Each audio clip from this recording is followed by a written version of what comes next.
François Fontès, président du groupe Amétis, et Bertrand Barascu, directeur général du groupe, sont les invités de cette édition. Bonsoir à tous les deux. Alors, il y a eu beaucoup d'inquiétudes de la part des salariés des librairies Soramps ces derniers temps. Ce soir, que pouvez-vous leur garantir ?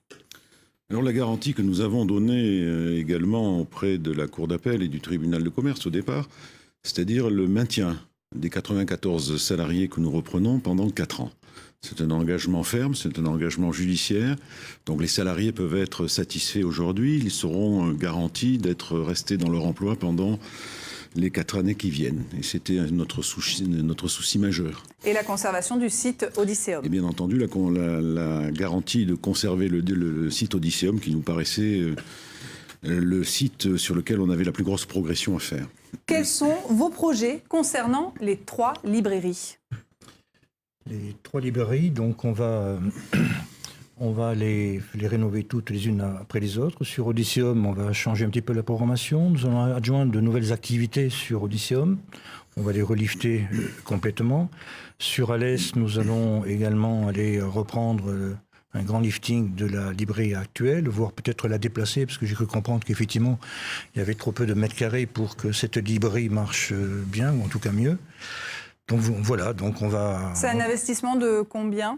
C'est un investissement d'un minimum de 5 millions d'euros. Nous allons injecter dès demain plus de 3 millions d'euros dans les comptes de Soramps pour qu'effectivement ils puissent acheter des livres et puis qu'effectivement ils aient la trésorerie suffisante pour que ces sociétés marchent.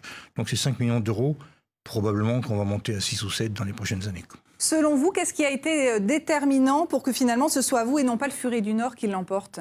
Écoutez, je crois que la décision du tribunal de commerce, que je respecte totalement, ne prenait pas en compte les éléments de droit qui sont liés au problème de liquidation des sociétés.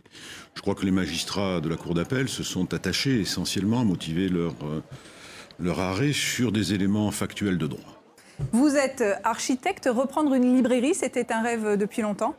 Écoutez, je crois que tout ce qui peut être lié à la culture montpelliéraine est quelque chose qui nous intéresse et qui m'a toujours passionné, qui passionne également mon associé et ami Bertrand Barascu. Donc quand on a vu que Soramps avait des difficultés, on s'est dit pourquoi pas nous. Soramps, c'est une institution dans la région. Vous êtes fiers aujourd'hui d'être considérés comme les sauveurs ? Fier et ému, oui. Fier et ému en tout cas. En tout cas, je pense que c'est surtout une fierté pour la ville de voir une librairie indépendante se maintenir.